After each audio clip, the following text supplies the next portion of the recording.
जय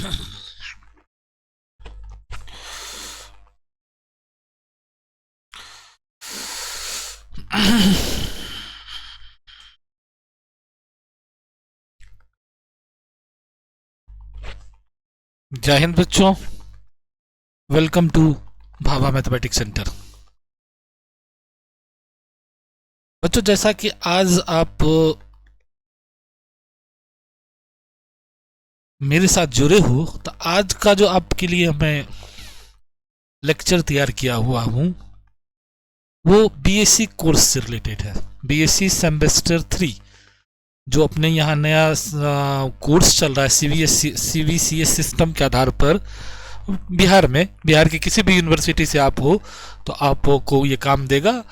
इवन जहाँ तक इंडिया में भी जहाँ भी ये एनईपी 2020 लागू हुआ है और वहाँ ये सीबीसीएस सिस्टम अगर लागू हो गया किसी यूनिवर्सिटी में तो वहाँ भी यही चीज़ है, कोर्स का वहाँ का भी सिलेबस सेम है, तो वहाँ के भी बच्चों को फ़ायदा देगा।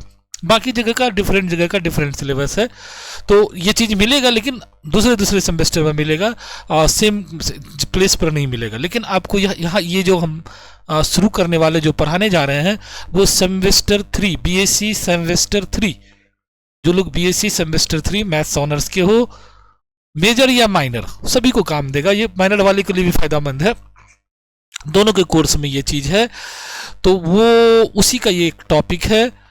और आप जानते हो सिलेबस के बारे में आपको पहले से ही पता है, अभी हम दिखाएंगे भी कि आपके पास दो पेपर है यहाँ, पेपर 3 और पेपर 4। जो मेजर कोर्स हम लोग पढ़ रहे थे यानी ऑनर्स जो कर रहे थे, तो पेपर 1 सेमेस्टर 1 में पढ़े, पेपर 2 सेमेस्टर 2 में पढ़े, पेपर 3 और 4 यानी 200 मार्क्स का हमको एग्जाम देना यहाँ, तो ये दो पेपर जो है पेपर 3 और 4 हम लोग सेमेस्टर 3 में पढ़ने वाले हैं। पेपर 3 का जो नाम है वो है रियल एनालिसिस। इसमें हम लोग रियल एनालिसिस से रिलेटेड सारा चीज़ पढ़ेंगे। और पेपर 4 का नाम है ODE ऑर्डिनरी डिफरेंशियल इक्वेशन। तो 200 मार्क्स का मेरा मेजर का कोर्स है, माइनर वाले को लिए केवल रियल एनालिसिस पढ़ना है आपको। तो चलिए हम लोग इस क्रम को आगे बढ़ाएं। जो अभी जो हम आपको क्लास प्रोवाइड करा रहे हैं ये बीएमसी का ही चैनल है, लेकिन ये एक न्यू चैनल होगा जिसमें केवल बीएससी और एमएससी से रिलेटेड ही कोर्स हम प्रोवाइड करेंगे।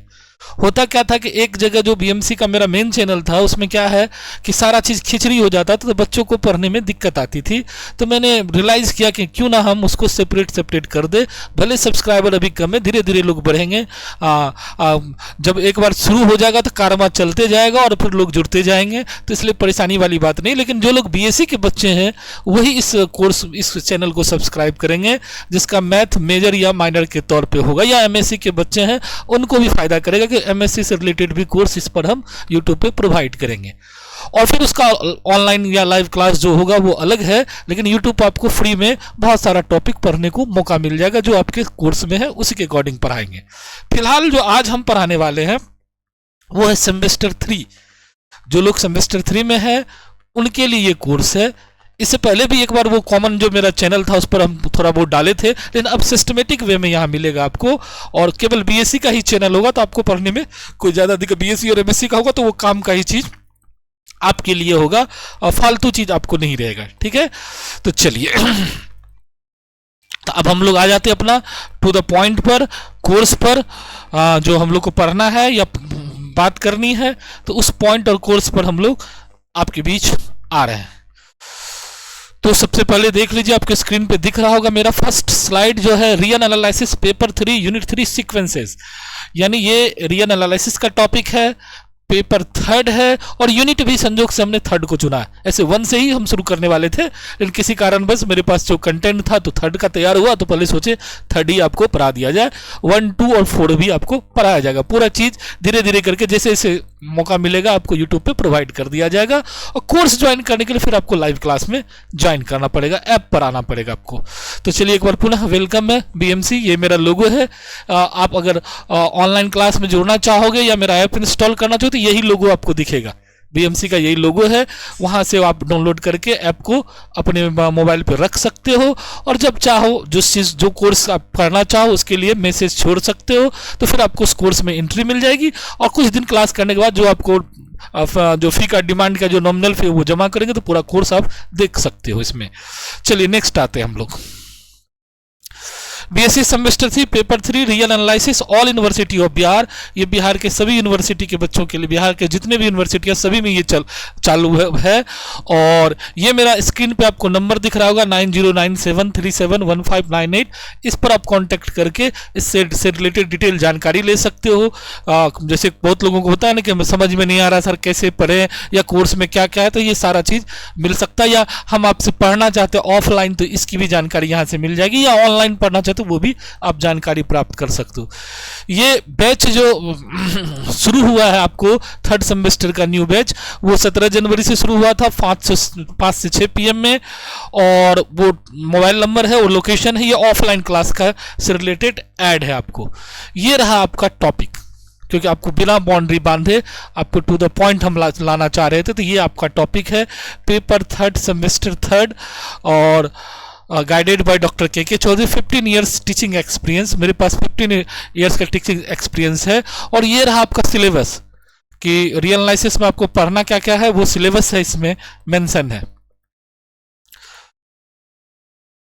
अब MJC इसमें 3 और MJC 4 यानी 2 ऑनर्स का पेपर जो आपको है, पेपर 3 और 4, 5 और 4 यानी 9 यूनिट का इसमें एग्जाम होगा, यानी 200 मार्क्स है। और यूनिट के हिसाब से देखो तो 9 यूनिट्स का ये है पूरा मैथ्स का कोर्स आपका। ये आपका जो रियल एनालिसिस का जो टॉपिक है 100 मार्क्स का, उसका सिलेबस है। Dead kind theory of real numbers, algebraic and ordered properties of R, Archimedean properties, density theorem, completeness properties of R, bounded set, theorem on suprema and infima। Real analysis 5 credit का 100 marks का। Unit 2 का जो syllabus है वो है neighbourhood point in R, open and close set, limit points, isolated point of set, Bolzano Weierstrass theorem, derived set, closure and interior point of set. Unit 3 जो अभी हम शुरू करने वाले वो टॉपिक है sequence and its convergence, bounded sequence and their properties, monotonic sequence and their example, subsequence and limit of sequence, limit theorem, Bolzano Weierstrass theorem for sequence. Infinite series unit 4 में infinite series and their convergence, Cauchy criterion, test for convergence, comparison test, D'Alembert ratio test, Cauchy root test. इस तरह से इसमें syllabus था आपको, जो कि आपके बोर्ड पे दिख रहा होगा। ये चारों सिलेबस का यूनिट बता दिया, रियल एनालिसिस में ये सब चीज पढ़ना। अब आते हैं अपना लोग को जो पढ़ना उस पॉइंट पर। पहला यूनिट 3 जो है हमारे पास यूनिट 1 में था पॉइंट सेट टोपोलॉजी, यूनिट 2 में भी point set topology, unit 1 2 point set topology था, थर्ड है सीक्वेंस से रिलेटेड और फोर्थ है सीरीज से रिलेटेड। तो हम लोग एक इंटरेस्टिंग टॉपिक है सीक्वेंस, जो बहुत जगह काम देगा, जो आपको कम्पिटिटिव एग्जाम में भी इससे क्वेश्चन उठते हैं, चाहे IIT JEM का दो या फिर आप PG CUCT दो या फिर आप नेट का दो, गेट का दो, यानी कोई भी एग्जाम कम्पिटिटिव एग्जाम अगर मैथ बेस्ड पे देते हो तो वहां ये पूछा जाता है, वहां इससे रिलेटेड आपको क्वेश्चन पूछा जाएगा। इससे रिलेटेड आपको वहां क्या होगा, क्वेश्चन आपको पूछा जाएगा। ठीक है, तो आइए अच्छे ढंग से इसको समझने का प्रयास करते हैं कि सीक्वेंस आखिर है क्या चीज। सबसे पहले सीक्वेंस बना कैसे या कैसे किस तरह से इसको यूज मिला वो भी हम बताएंगे। पहले एक बार हम लोग स्लाइड दे लेते, फिर हम लोग बोर्ड पर व्हाइट बोर्ड पर डिस्कस करेंगे कैसे क्या है। तो सीक्वेंस को डिफाइन कैसे करेंगे, तो सीक्वेंस का डिफिनेशन आपको स्क्रीन पे दिख रहा होगा। A sequence is 1-1-1-2 mapping which domain is the set of natural number and range is the set of real number. ये 1-1-1-2 मैपिंग कहना मेरे ख्याल से ज्यादा वहाँ उचित नहीं है, सीधा मैपिंग कर दो तो चलेगा, 1-1-1-2 कहना उचित नहीं होगा। A sequence is a mapping which domain is the set of natural number और range is the set of real number. 1-1-1-2 आप उसको हटा लेना। ठीक है, दूसरे लैंग्वेज में sequence is rule which correspond to each natural number to a unique number. ये दिस इज परफेक्ट डेफिनेशन इसका। एक सीक्वेंस जो है एक रूल है जो कॉरस्पॉन्ड करता है कि हर एक नेचुरल नंबर को यूनिक रियल नंबर से कॉरस्पॉन्ड करता है। As such that n2r for all n belongs to n there exist Sn belongs to r where S is a sequence. Generally the sequence is denoted by Sn Sn Sn, यानी या तो ये करली bracket में या small bracket में या ये स्टैंडर्ड ब्रैकेट का जो सिंबल इसमें आप डिनोट कर सकते हैं। नोटेशन ऑफ Sn करली ब्रैकेट में n = 1 to infinity is a classical. ठीक है, आपने स्लाइड में देखा कि पहले तो जो बात हुई थी, क्या बात हुई आप समझने का प्रयास करना सबसे पहले कि सेमेस्टर थर्ड में हम लोग हैं और उसमें भी पेपर का भी नाम थर्ड है। जो लोग खास करके एमजेसी वाले हो, 5 क्रेडिट का है, 100 मार्क्स का ये पेपर है, 4 यूनिट में डिवाइड है। पहला यूनिट पॉइंट सेट टोपोलॉजी है, दूसरा यूनिट भी पॉइंट सेट टोपोलॉजी है, तीसरा यूनिट मेरा सीक्वेंस है, चौथा यूनिट सीरीज है। ठीक है, तो हमने यूनिट 3 से आपको ये कुछ टॉपिक पढ़ाना का कोशिश किया कि YouTube पे आपको कुछ कंटेंट दिया जाए जिससे आपको समझ में लगे कि सर से आप पढ़ सकते हो कि नहीं पढ़ सकते, या सर से समझ पाते हो कि नहीं पाते हो। धीरे धीरे करके होगा तो पूरा कंटेंट आपको मिल जाएगा। ठीक है, तो उसमें से जो थर्ड यूनिट है सीक्वेंस और sequence and their properties, sequence and there types, उससे रिलेटेड हम लोग टॉपिक स्टार्ट किए। उसमें अब हम लोग आए वर्ड सीक्वेंस पर कि सीक्वेंस आखिर होता क्या है सर, सीक्वेंस को हम लोग कैसे डिफाइन करेंगे सर, सीक्वेंस कैसे बना है, तो उस मुद्दा पर आ रहे हैं। तो आइए हम लोग पहले व्हाइट बोर्ड पर हम लोग इस पर काम करते हैं, सीक्वेंस के बारे में। सीक्वेंस से रिलेटेड हम लोग व्हाइट बोर्ड पर थोड़ा सा काम करते हैं। देखिएगा, ध्यान से आप लोग गौर से देखिएगा कि सीक्वेंस के बारे में जो हम काम करने जा रहे हैं वो गौर से देखिएगा कि हमने क्या कहा कि सीक्वेंस एक मैपिंग है। देख रहे हो आपके स्क्रीन, सीक्वेंस क्या है, एक मैपिंग है। अभी आपने देखा कि किससे, जिसका डोमेन है नेचुरल नंबर। सेट ए को हम लोग डोमेन बोलते थे, याद होगा, सेट अगर पढ़े होगे याद होगा। मैपिंग अगर याद पढ़े हो, ए और बी 2 सेट्स होता है ना, नॉन एम्प्टी सेट होता, उसमें एफ क्या था, एक रूल, और वो रूल क्या कहता था, every element of set A associated with unique image in set B. Mapping का यही कंसेप्ट था। तो सेट ए के एलिमेंट्स को हम लोग डोमेन बोलते थे और सेट बी को कोडोमेन बोलते थे, और images of set of elements of A is called range, इसको रेंज बोलते हैं। ये 11th 12th में आप पढ़े हो। तो this is natural number, this is real number, और इस पर एक मैपिंग डिफाइन हुआ है एस, वहां था एफ, यहाँ क्या हो रहा है एस। तो ये क्लियर हो गया। अब नेचुरल नंबर आप जानते हो कि 1 होता है, 2 होता है, 3 होता है, 4 होता है, 5 होता है, dot dot dot. Real number को सिंबॉलिक मान लेते, x1 है, x2 है, x3 है, डॉट डॉट डॉट करके हम लोग xn मान लेते। तो ये इसका इमेज बन रहा है, इसका इमेज यहाँ बन रहा है, यानी इसके हर एक एलिमेंट का क्या होता है, इससे करस्पॉन्ड कर रहा है। ठीक है, वो मैपिंग जो हो वो किसी भी टाइप से हो सकता है, 1 1 on 2 भी हो सकता है और नॉर्मल मैपिंग भी हो सकता है। ये आपका इमेज बन रहा है। क्लियर है। तो अब क्या हुआ, कैसा मैपिंग हुआ कि एस सच दैट, यानी एस एक मैपिंग हुआ किससे किस में, एन से आर में। इसी एस को हम लोग ऐसे लिखते, एस एन लिखिए, जिसको कहा गया सीक्वेंस। इसी एस एन को सीक्वेंस। अब लिखने का तरीका ऐसे लिखिए, ऐसे लिखिए, तो ये सीक्वेंस का सिंबल हो गया और इसी को बोला गया सीक्वेंस। यानी सीक्वेंस क्या है, एक मैपिंग है जिसका क्या डोमेन क्या होता है, सेट ऑफ नेचुरल नंबर, और रेंज क्या होता है, सेट ऑफ रियल नंबर। समझ में आ गई सीक्वेंस की बात। पहले क्या होता था, आज से बहुत दिन पहले की बात जब करोगे आप, जब पहले क्या हुआ था, शुरू में जब हम लोग ये बात स्टार्टिंग में हुआ था, तो पहले क्या किया गया कि कोई भी नंबर्स को नंबर्स के अरेंजमेंट को सीक्वेंस कर दिया गया। कोई भी टाइप का नंबर का अरेंजमेंट हो तो उसको सीक्वेंस का। बाद में रियलाइज किया गया नहीं, सीक्वेंस में बहुत तरीका का सीक्वेंस लिखा जा सकता है, सिर्फ नंबर बेस्ड को ही हम लोग सीक्वेंस नहीं कर सकते हैं।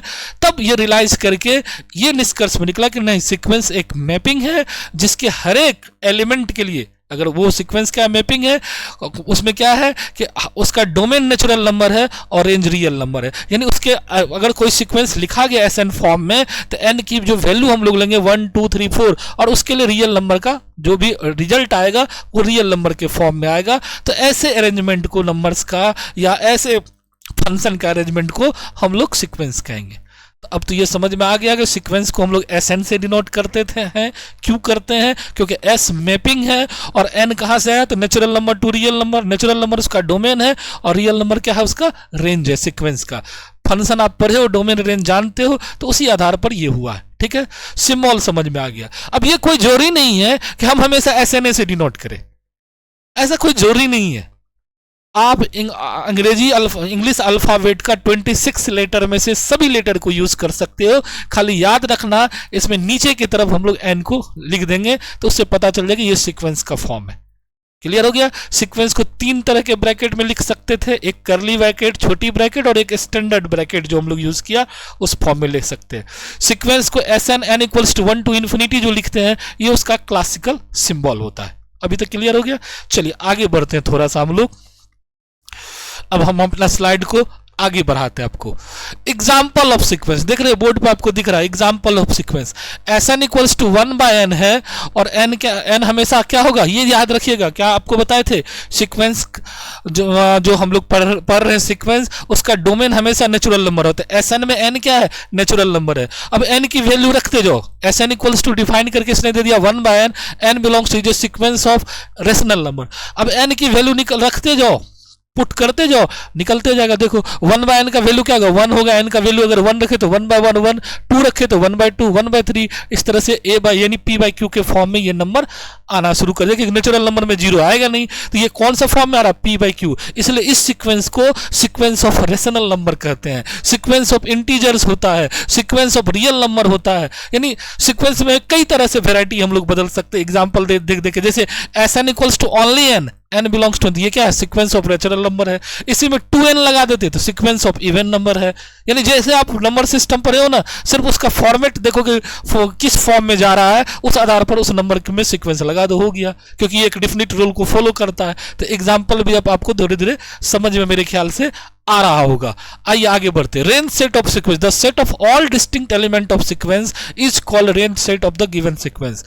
जो भी मेरे पास सीक्वेंस दिया रहेगा, ठीक है, set of all distinct element of, उसका जब वैल्यू निकालेंगे n का वैल्यू रख के, तो उसके जितने भी डिस्टिंक्ट एलिमेंट हो, यानी रिपीटेड, डिस्टिंक्ट एलिमेंट लिखने का मतलब रिपीटेड एलिमेंट को हम लोग नेग्लेक्ट करेंगे। अगर मान लो 1 1 1 5 बार आ रहा है तो हम एक ही बार लिखेंगे। सेट का भी यही रूल था ना। तो सेट ऑफ डिस्टिंक्ट एलिमेंट का जो कलेक्शन होगा उसी को हम लोग रेंज सेट कहते हैं। क्लियर हो गया आपको। तो चलिए इस पर भी थोड़ा सा एक दो एग्जाम्पल हम लोग व्हाइट बोर्ड पर कर लें, तब फिर हम आते हैं स्लाइड पर, जिससे कि आपको समझना आसान हो जाएगा, थोड़ा सा समझ में आएगा आपको ये बात।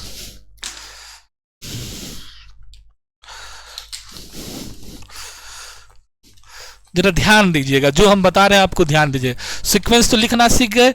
जैसे मान लीजिए हमारे पास किसी ने लिख दिया, किसी ने दे दिया हमारे पास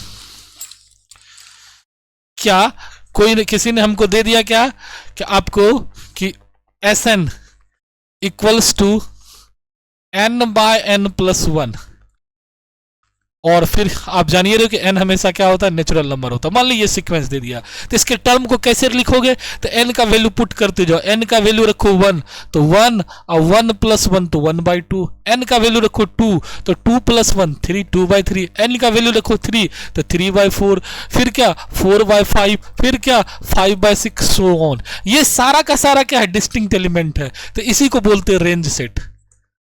the set of all distinct elements of A sequence is called the range set of the sequence. Clear हो गया।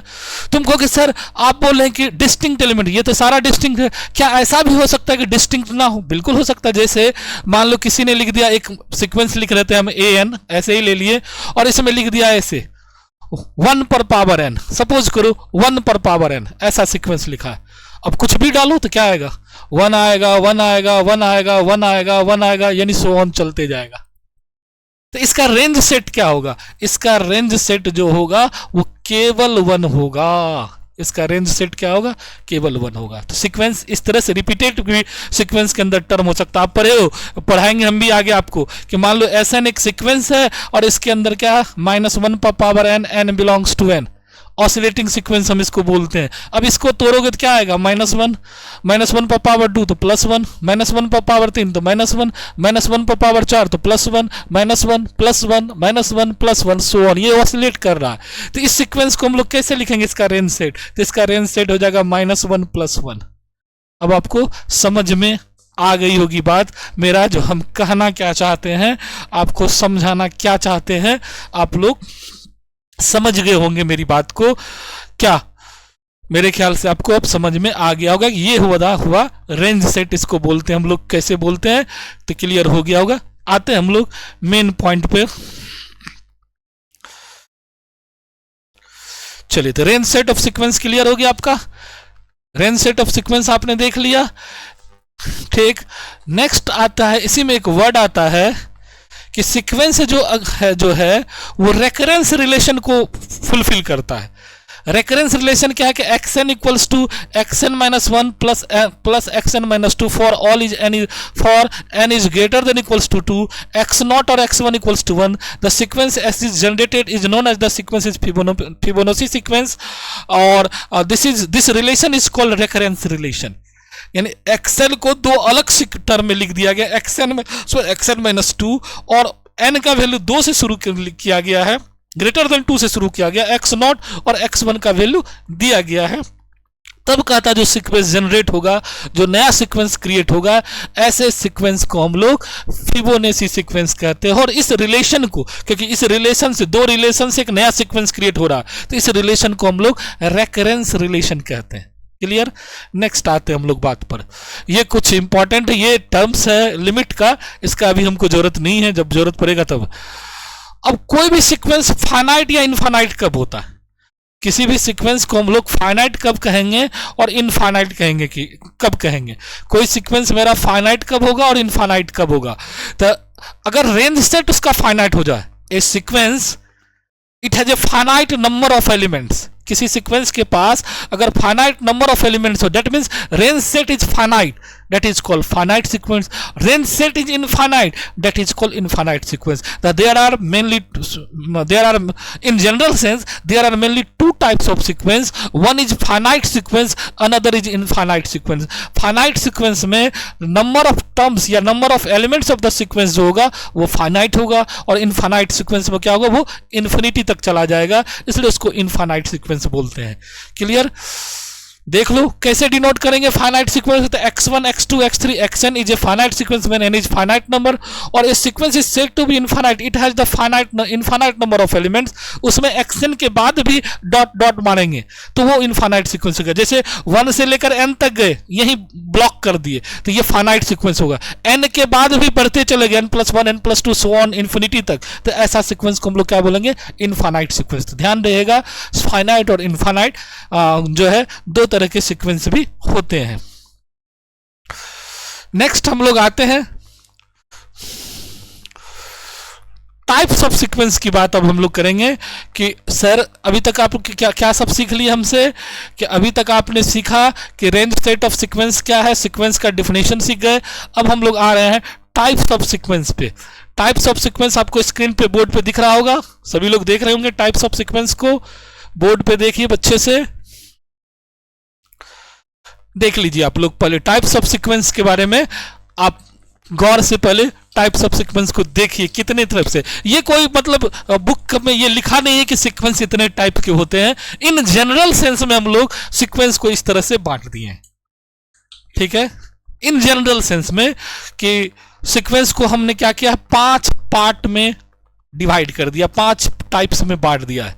इसमें एक कुछ ही सीक्वेंस छूट रहा जो कि एक्स्ट्रा ऑर्डिनरी है, जिसको इसके बाद पढ़ेंगे हम लोग। तो 5 टाइप में बांट दिया है। One is convergent sequence, another divergent sequence, next oscillatory sequence, next monotonic sequence, और सबसे लास्ट में बॉन्डेड सीक्वेंस। इस तरह से 5 पार्ट में सीक्वेंस को हम लोग बांट दिए। अब कन्वर्जेंट सीक्वेंस, जिस पर काफी ज्यादा क्वेश्चन भी रहता है, प्रॉब्लम भी है, तो कन्वर्जेंट सीक्वेंस किसको कहते हैं? ए सीक्वेंस, कोई भी सीक्वेंस का को कन्वर्जेंट कब कहेंगे, जब उसकी लिमिटिंग वैल्यू क्या हो, फाइनाइट हो जाए, या फिर उसको एप्सिलॉन डेल्टा के टर्म में कैसे एक्सप्रेस करते हैं वो भी दिखाएंगे आपको। डाइवर्जेंट में उसका लिमिटिंग वैल्यू इनफाइनाइट हो जाए। ऑसिलेटिंग अभी देखा आपने, ऑसिलेटरी सीक्वेंस जो था वो भी 2 तरह का होता है, ऑसिलेटरी फाइनाइटली, ऑसिलेटरी इनफाइनाइटली।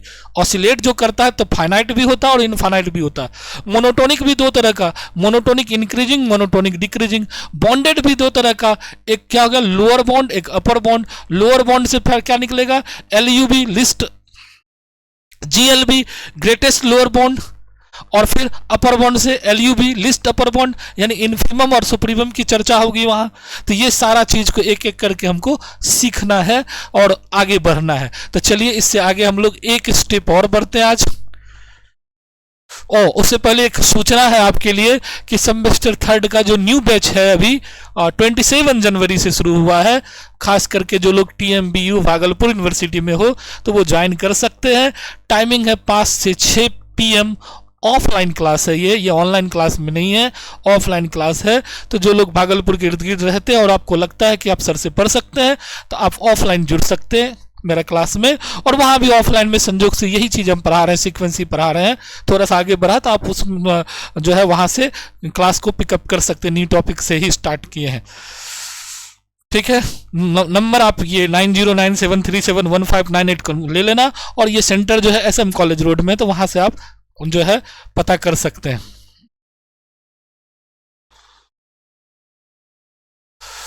तो अब हमको है कि कन्वर्जेंट सीक्वेंस की बात कर रहे थे हम, तो थोड़ा सा डिस्कस कर ले हम लोग। पहले प्लेन बोर्ड पे कर लेते हैं, फिर आगे इस पर काम करेंगे। तो कन्वर्जेंट सीक्वेंस में क्या होगा, कोई भी सीक्वेंस को आप कन्वर्जेंट कब कहोगे उस पर चर्चा करते हैं कि कोई भी सीक्वेंस कन्वर्जेंट कब होगा। उसकी सबसे पहले क्या कि लिमिटिंग वैल्यू जब हम लोग निकालेंगे कि limit n tends to infinity कर दे, और जो भी सीक्वेंस होगा मान लो SN या AN, इसकी वैल्यू अगर A निकल गई यानी फाइनाइट निकल गई, लिमिट के बेस पर क्वेश्चन बनाने में हम लोग इसका इस्तेमाल ज़्यादा करते हैं कि कोई सीक्वेंस AN ले लिया जो भी दिया गया है और उसकी लिमिटिंग वैल्यू अगर हमको फाइनाइट आ रही है तो यह सीक्वेंस निश्चित रूप से 100% गारंटी है कि यह सीक्वेंस क्या है, कन्वर्जेंट है। कन्वर्जेंट के शॉर्ट में लिखते हैं CGT का पूरा मतलब क्या होता है, कन्वर्जेंट सीक्वेंस। क्योंकि सर नहीं समझे, इसको डिफाइन करेंगे हम अगला जो क्लास लेके आएंगे तो उसमें हम डिफाइन करके अगला स्लाइड में हम उसको करेंगे। स्लाइड मेरा आज यहीं तक का था, तो अगला स्लाइड में हम उसको डिफाइन करके उसका ज्योमेट्रिकल इंटरप्रेट करेंगे। लेकिन फिलहाल इसको कुछ आइडिया दे देते हैं आपको कि आप भी चाहो तो घर पे इस पर क्वेश्चन बना सकते कि कोई सीक्वेंस कन्वर्जेंट कैसे होगा, डाइवर्जेंट कैसे होगा। तो इस कोई भी सीक्वेंस, जैसे अभी आपने देखा कि AN का वैल्यू मेरे पास 1/n था, ये एक सीक्वेंस है। अब ये कन्वर्जेंट है कि डाइवर्जेंट है कैसे पता चलेगा, तो इसका लिमिट निकालेंगे, limit n tends to infinity AN, तो क्या होगा, limit n tends to infinity 1/n, और 1/n जानते हो कि 1/∞, 0 क्या है, फाइनाइट है। 0 क्या एक फाइनाइट नंबर है, इसलिए ये दिस सीक्वेंस, द सीक्वेंस क्या हुआ आपको, सीक्वेंस AN क्या होगा, AN is convergent sequence. Clear हो गया आपको, AN कन्वर्जेंट सीक्वेंस होगा। तो अगर कोई भी सीक्वेंस दे दे, जैसे अभी थोड़ा देर पहले आपको एक हम सीक्वेंस दिए थे SN equals to n/n+1 n belongs to n, ऐसा सीक्वेंस है, तो कहता है ये सीक्वेंस क्या होगा, कन्वर्जेंट है कि। फिर इसकी लिमिट निकाल लेंगे हम लोग, limit n tends to infinity SN, limit n tends to infinity n/n+1, और ये क्या है, इन्फिनिटी बाई इन्फिनिटी फॉर्म है लिमिट में, आपको याद होगा इनडिटर्मिनेट फॉर्म बोलते हैं। इसको सॉल्व करने का क्या तरीका है कि जो नोमिनेटर और डिनोमिनेटर पर हाईएस्ट पावर है उसको कॉमन ले लिया जाता है। यहाँ 1 पावर है तो नीचे से n कॉमन ले लेते हैं हम लोग, 1+1/n, n इज कैंसिल, तो क्या आएगा, limit n tends to infinity 1/1+1/n, value रख दीजिए 1+1/∞, वैल्यू रख दीजिए 1+0 1 क्या है, फाइनाइट है, इसलिए ये भी सीक्वेंस आपका क्या है, कन्वर्जेंट है। तब समझ में आ गई। क्योंकि सर तब डाइवर्जेंट कैसा होगा, तो अगर सीक्वेंस जो भी आप कर रहे हो limit n tends to infinity और वो AN सीक्वेंस की वैल्यू इन्फिनिटी या -∞ हो जाए, तो ऐसे सीक्वेंस को हम लोग क्या बोलेंगे, DGT। ये क्या है, इस DGT, ये डाइवर्जेंट है ऐसे सीक्वेंस को। जैसे सपोज करो limit n tends to infinity और n², तो इसका क्या होगा, इन्फिनिटी का स्क्वायर क्या होता है, इन्फिनिटी, तो यह सीक्वेंस क्या है, डाइवर्जेंट है। तो अब आपको समझ में आ गया होगा, अब आप समझ में आ गया होगा कि कौन सीक्वेंस कन्वर्जेंट होगा और कौन डाइवर्जेंट होगा। आपको समझ में आ गया कि ऐसा सीक्वेंस जिसका लिमिट निकालने के बाद, limit n tends to infinity करने के बाद उसकी वैल्यू फाइनाइट हो जाए तो that sequence is called convergent, value infinity हो जाए तो that sequence is called divergent. तो ये तो हुआ एक मोटा मोटी बनी क्या कहते हैं, न्यूमेरिकल अप्रोच। कोई सीक्वेंस को सॉल्व करने, कोई भी दे देगा क्वेश्चन तो सॉल्व करने के लिए हम इसको लगाएंगे, लेकिन इसका वास्तविक मीनिंग क्या है, कैसे ये लिमिट में ये फॉर्म में आया, क्यों हम n टेंड्स टू इन्फिनिटी करते हैं, तो इसके लिए अगला वीडियो का इंतजार कीजिए और नेक्स्ट वीडियो में हम लोग मिलते हैं कि limit n tends to infinity करने की क्यों जरूरत पड़ी सर इस सीक्वेंस में, और फिर इसका ज्योमेट्रिकली इसको कैसे दिखाएंगे सर, कन्वर्जेंट का एक्चुअल मतलब क्या होता है, कन्वर्ज जो बोलते बार बार वर्ड बोलचाल में बोलते कन्वर्ज कर रहा है यानी कहीं जाके मिल रहा है, तो ये कैसे होता है, तो इसको ग्राफ के थ्रू भी हम लोग एक एग्जाम्पल लेके दिखाएंगे। तो इसके लिए आप नेक्स्ट वीडियो का इंतजार कीजिए और मेरा इस चैनल को जो बीएससी और एमएससी से रिलेटेड ये बीएमसी का चैनल है उसको लाइक कीजिए, सब्सक्राइब कीजिए, दोस्तों के बीच में शेयर कीजिए, जिससे हमको लगेगा कि नहीं आपके लिए कंटेंट बनाना जरूरी है और आपको इससे फायदा हो रहा है। ठीक है, चलिए तब तक के लिए धन्यवाद, जय हिंद।